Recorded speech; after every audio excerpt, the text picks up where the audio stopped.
Donc on est dans Fusion. Première chose, quand on a un objet qui est affiché, ici on est en mode rendu, c'est-à-dire qu'on peut définir les couleurs et ainsi de suite pour faire un effet de matière.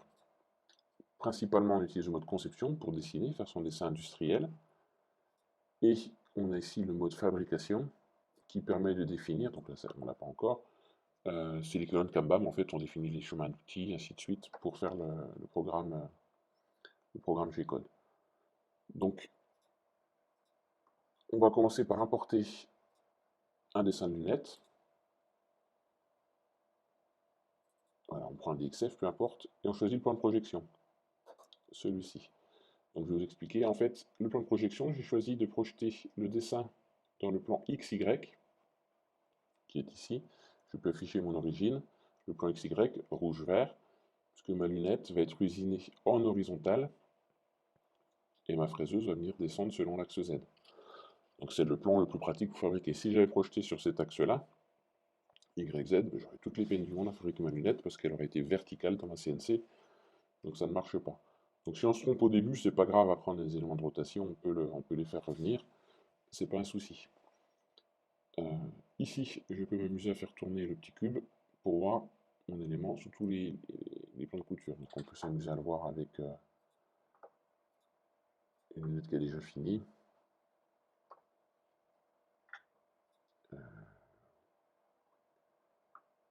Hop, la phase 3D est faite. On peut s'amuser à faire bouger les éléments. Ça bouge un peu à la sauvage. On a des arêtes qui sont des liens tout faits, qui sont très pratiques. Chaque fois, on peut revenir à la vue isométrique. On peut choisir un déplacement orbital, qui est beaucoup plus fin ici. Touche échappe pour quitter le mode. On peut déplacer l'image. Et on peut également s'amuser à afficher une vue multiple, c'est-à-dire qu'on a notre vue en perspective qui tourne, et on a l'autre projection sur tous les plans, X, Y, Z, qui permettent, c'est notre dessin technique conventionnel. Voilà. Donc on va retourner sur le DXF qui a été importé,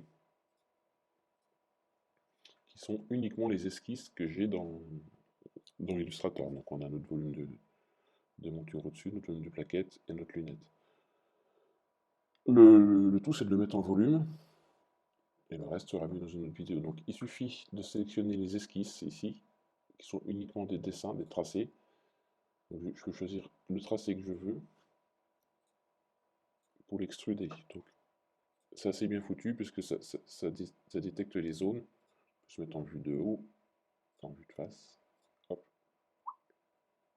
Ici, on peut sélectionner cette partie-là. Bon, là, il n'y a pas d'intérêt dans le cas présent.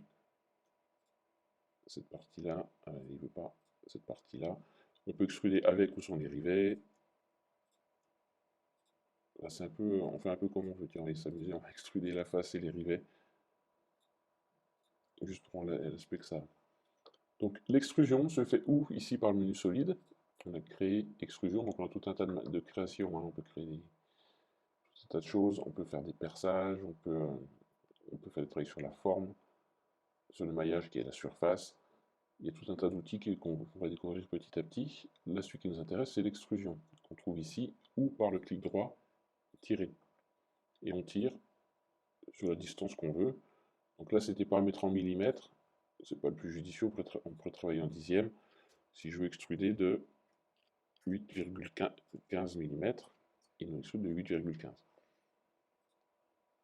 Voilà. Donc là, on a extrudé notre lunette. Après, bon, le but ce sera de faire la même chose exactement pour faire un plan. C'est-à-dire, j'ai extrudé une surface, il me fait un volume. À partir du moment où j'extrude une ligne, donc si je fais tirer de cette ligne, il va nous en faire une surface. Voilà, qui n'a pas la même couleur. À partir du moment où j'extrude, les esquisses initiales sont masquées. Donc si je veux réutiliser des éléments de ces esquisses, il faut les rendre visibles. L'extrusion génère ce qui s'appelle un corps.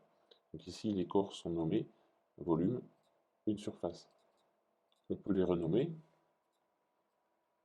tout comme les calques Illustrator ou ainsi de suite. Hein. Face et ainsi de suite. Voilà. Et ces éléments pourront être utilisés avec différents outils, ainsi de suite. Voilà, donc ça c'est les principaux éléments à voir.